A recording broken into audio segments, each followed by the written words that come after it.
So welcome up to a new kind of mini series that I've got going on my channel. I'm calling it Tales from the Burg, mainly due to the location that we live in, and kind of a little backstory for what it's going to be.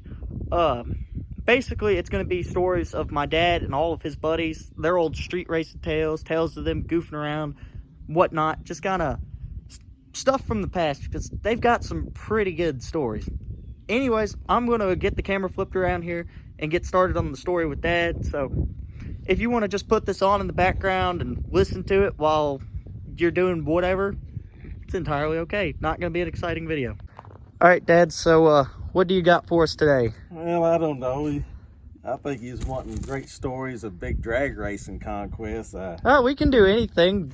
Hope Hollow Road, drag racing. I was big drag. I like to do a little street racing, but like I said, I loved old cars, loved the sound of an old big block engine. Brian asked me to do this. I thought, well, I just started out kind of when we was all young. I don't know if a lot of people out there know Junior or not, but it kind of involves him a little bit. But my first car was a 65 Oldsmobile. It had 330 ultra high compression with a fire glide. It was pretty cool. Got me started. It was a GM. I know that y'all watching your videos and stuff. My boys got on. We've moved a long way from GMs. But I started out a Ford guy. My first car was a 70 Mustang I bought in Bardstown one time. Like I say, my brother was real knowledgeable in Ford cars, but I was just stepping into it. And a friend of mine, we went up there and I found this 70 fastback Mustang that had slots on it. It was dark blue, automatic, and had a 429 in it. And I'd give $650 for it. Do we have photos of it in a photo album somewhere? We do. It was I'll have to find those. Of course, the boys found that hard to believe. I thought, well, because when they got into cars, they started showing me a lot of this garbage that people are trying to sell on the internet that are worse than the cars we used to part out. And I told him, I said, I've junked cars better than what they're wanting $3,000 and $5,000 for. But anyway, it was a 70 Mustang fastback, had a 429 in it, and of course, like all of them, it had headers on it and cooked the starters. I had to take the engine loose and jack it up enough to get the header off of it, which is not an easy job in a Ford anyway. But anyway, that's the least of it. Well, like I say, at this time, my buddy Junior, I don't know how old he is. He rode a bicycle over the house one day because he didn't have a driver's license. And I had this old car, he had heard about it. But to get into the good stuff, this car had a 429 in it, but it was a 302 car. So I don't know how many people know anything about Fords, but you just don't put a big block in a small block Ford car. And anyway, needless to say, the A-arm bushings, everything was wore out. So you took this old car out, and it had a Holly on it. I can't remember what it had on at the time. But you got into it, and if you hit a patch in the road, just like with dart from side to side, you had to really be on your toes. Now, it was a tire fryer. But I never really did get to do any street racing in it much because, like I say, it drove so bad. I took it to get it lined up one time. A friend of the family had a shop, and he did all the alignment stuff in town. And he told me after I took it down to get lined up, he said, I did the best I could. He said, but don't ever bring it back. But anyway, it looked good. But to get on with this story, maybe, I don't know if Brian had me do any more stories, but I thought this would be a good one to start with.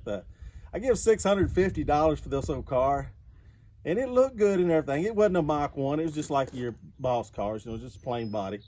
And my brother drove it to town one day. Well, sitting in the parking lot, and somebody went to back up and swung around and hit it right in the doorpost. Caved the doorpost in on the car. I was tore up bad, but the insurance paid out about $650 or $700 what I paid for the car. And then I turned around and sold the car again for what I give for it. So that kind of got me into buying and selling cars a little bit. And I guess that's where I got my start. But like I say, I was a Ford man, but I always had a passion. The 69 Roadrunner was what I really wanted. So maybe that'll come in another story. Brian wants me to tell you a story sometime. But that's where I started. I was a Ford man, and a 429 and a 302 car that you couldn't hardly keep between the ditches if you got into this thing. It was a tire. I mean, I took Junior, he thought it was cool, of course, he probably did at that age. Of course, I did too. Burning tires, just roasting tires was a cool thing. you know, I didn't care about speed. But it had a nice cam. It was a good place to start. It was a good story to tell to my kids.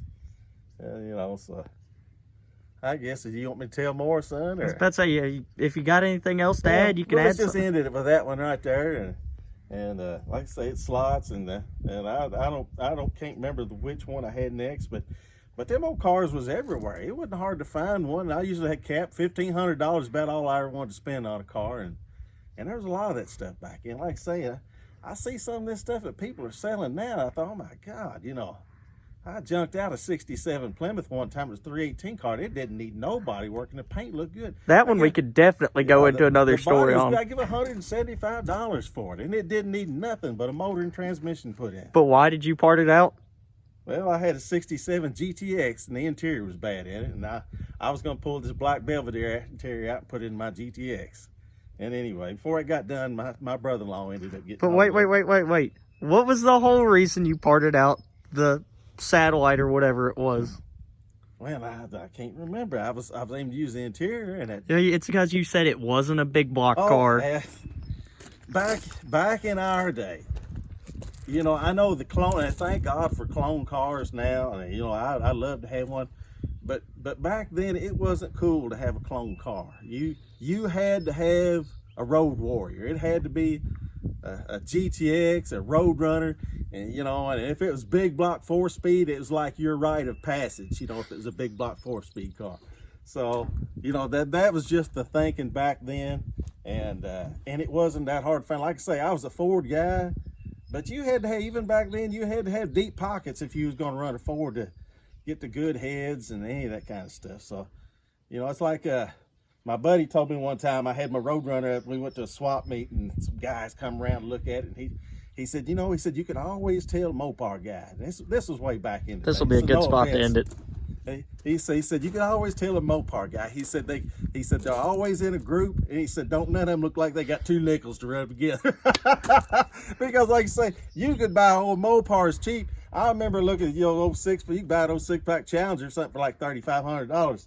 And but you know, old Roadrunners and stuff, $1,200, $1,500 all day long. Of course, I know a lot of y'all remember them days, but them days is gone. This stuff's big money now. I know we went and looked at this whole thing here. I actually tried to talk my son out of it. I said, son, that's a lot of money for an old car.